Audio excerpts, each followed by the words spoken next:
It's been 5 months since I joined this office. चलिए एक और बोलते हैं। आपको इस शहर को छोड़े हुए कितने समय? He has been ill since Monday. क्योंकि वह लेट था, मीटिंग उसके बिना ही स्टार्ट हो गई। Since he was late, the meeting started without him. मुझे इस शहर में आए 5 साल हो गए। It's been 5 years since I came to this city. Hello everyone, welcome back to my channel. एक वर्ड है since, जिसका यूज स्पीकिंग में बहुत ज्यादा होता है, लेकिन हम लोग अधिकतर 1-2 यूजेस ही करते हैं।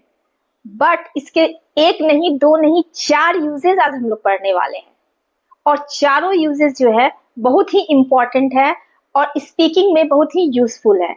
तो चलिए आज एक एक करके पढ़ते हैं। First use of since. यहाँ पर सिंस का यूज पॉइंट ऑफ टाइम के साथ होता है। अब पॉइंट ऑफ टाइम क्या होता है?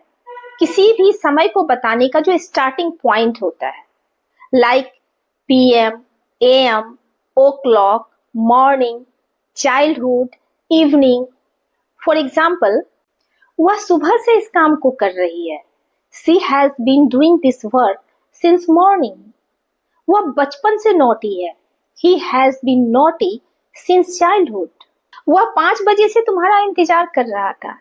He has been waiting for you since 5 o'clock. तो इस तरह से पॉइंट ऑफ टाइम के लिए हम since का यूज करते हैं। ये वाले यूज तो लगभग सभी कोई करते हैं। तो चलिए अब सेकेंड यूज की तरफ चलते हैं। सेकेंड यूज ऑफ since, इसमें किसी इंसिडेंट या किसी घटना को हुए कितना समय हो गया उसके बारे में बात करते हैं। मान लो आपसे कोई पूछे कि इस ऑफिस को ज्वाइन किए हुए कितना समय हो गया। How long have you been joining this office? ऐसे करके कोई पूछे तो आप हिंदी में जवाब क्या दोगे? मान लो 5 महीने हो गए, तो आप क्या बोलोगे? इस ऑफिस को ज्वाइन किए हुए 5 महीने हो गए। तो इंग्लिश में इसको कैसे बोलेंगे? 5 महीने हो गए, इसको बोलने के लिए इंग्लिश होती है it's been 5 months. It's means it has been, या इट्स बीन शॉर्ट में बोलते हैं। It's been 5 months। उसके बाद हम जब दूसरे सेंटेंस को जोड़ते हैं तो सिंस का यूज करते हैं। Since I join this office. It's been 5 months since I join this office. चलिए एक और बोलते हैं। आपको इस शहर को छोड़े हुए कितने समय हो गए? तो आप बोलेंगे मान लो 2 साल हो गए। मुझे इस शहर को छोड़े हुए 2 साल हो गए। It's been 2 years since I left this city. इस तरह से हम सिंस का यूज करते हैं। यहाँ पर बहुत ही इंटरेस्टिंग यूज है। चलिए अब थर्ड यूज की तरफ चलते हैं।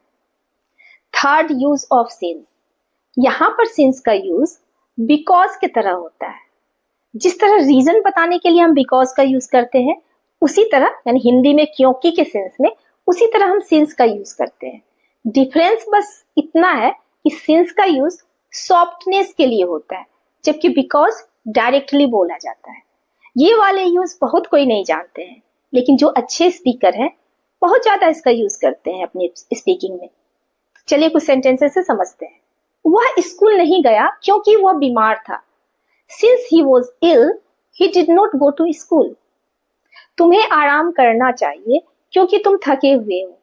Since you are tired, you should rest. क्योंकि वर्षा हो रही थी, हम लोग बाहर नहीं गए। Since it was raining, we did not go outside. Fourth use of since. यहाँ पर since का यूज अगर हिंदी में बात करें तो जब से के सेंस में हुआ है। मीन्स एक काम खत्म हो गया लेकिन दूसरा जो है अभी भी चल रहा है, और दोनों सेंटेंस को जोड़ने के लिए सिंस का यूज करते हैं। जैसे जब से माँ गई है बच्ची रो रही है। The baby has been crying since the mother left. जब से वर्षा रुकी है वे लोग खेल रहे हैं। They have been playing since the rain stopped. जब से शिक्षक गए हैं वे लोग टीवी देख रहे हैं। They have been watching TV since the teacher left. ये थे since के 4 uses। अब हम इन 4 uses में से कुछ sentences लेके प्रैक्टिस करते हैं। मैं सुबह से इस किताब को पढ़ रही हूँ। I have been reading this book since morning. वह सोमवार से बीमार है। He has been ill since Monday. क्योंकि वह लेट था, मीटिंग उसके बिना ही स्टार्ट हो गई। Since he was late, the meeting started without him. जब से उसके पिताजी बाजार गए हैं वह उदास है। He has been sad since his father went to the market. मुझे इस शहर में आए 5 साल हो गए. It's been 5 years since I came to this city. I hope आपको ये वीडियो जरूर पसंद आया होगा. तो don't forget to subscribe my channel. See you in the next video. Till then, bye.